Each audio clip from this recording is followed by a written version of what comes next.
relatives and friends, and they will put some of you to death. All men will hate you because of me, but not a hair of your head will perish. By standing firm, you will gain life.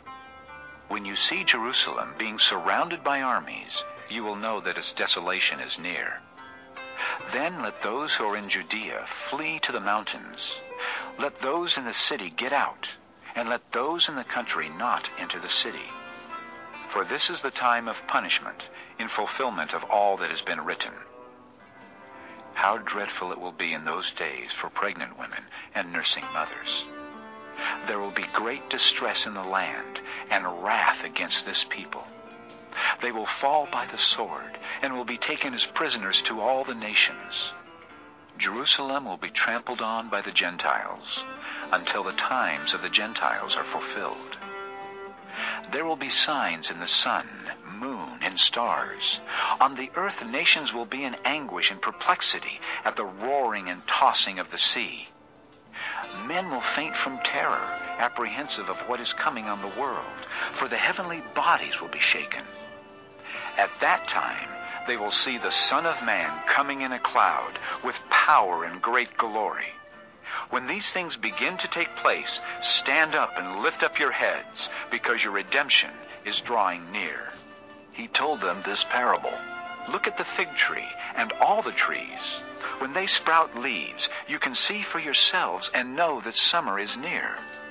Even so, when you see these things happening, you know that the kingdom of God is near.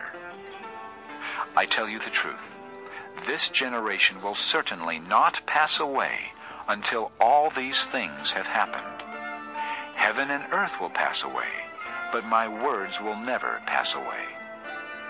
Be careful, or your hearts will be weighed down with dissipation, drunkenness, and the anxieties of life, and that day will close on you unexpectedly like a trap. For it will come upon all those who live on the face of the whole earth. Be always on the watch, and pray that you may be able to escape all that is about to happen, and that you may be able to stand before the Son of Man. Each day Jesus was teaching at the temple, and each evening he went out to spend the night on the hill called the Mount of Olives, and all the people came early in the morning to hear him at the temple. Chapter 21. As he looked up, Jesus saw the rich putting their gifts into the temple treasury. He also saw a poor widow put in 2 very small copper coins. I tell you the truth, he said, this poor widow has put in more than all the others. All these people gave their gifts out of their wealth, but she out of her poverty put in all she had to live on. Some of his disciples were remarking about how the temple was adorned with beautiful stones and with gifts dedicated to God. But Jesus said, As for what you see here, the time will come when not one stone will be left on another. Every one of them will be thrown down. Teacher, they asked, when will these things happen, and what will be the sign that they are about to take place? He replied, Watch out that you are not deceived. For many will come in my name, claiming, I am he, and the time is near. Do not follow them. When you hear of wars and revolutions, do not be frightened.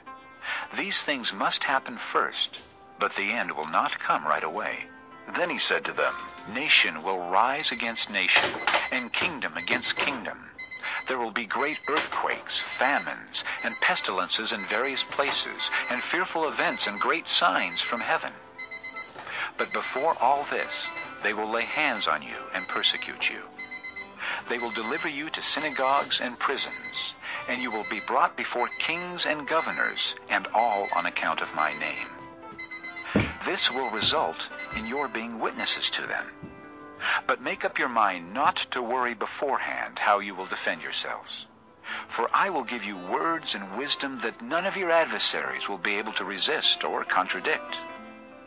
You will be betrayed even by parents, brothers, relatives, and friends, and they will put some of you to death. All men will hate you because of me, but not a hair of your head will perish.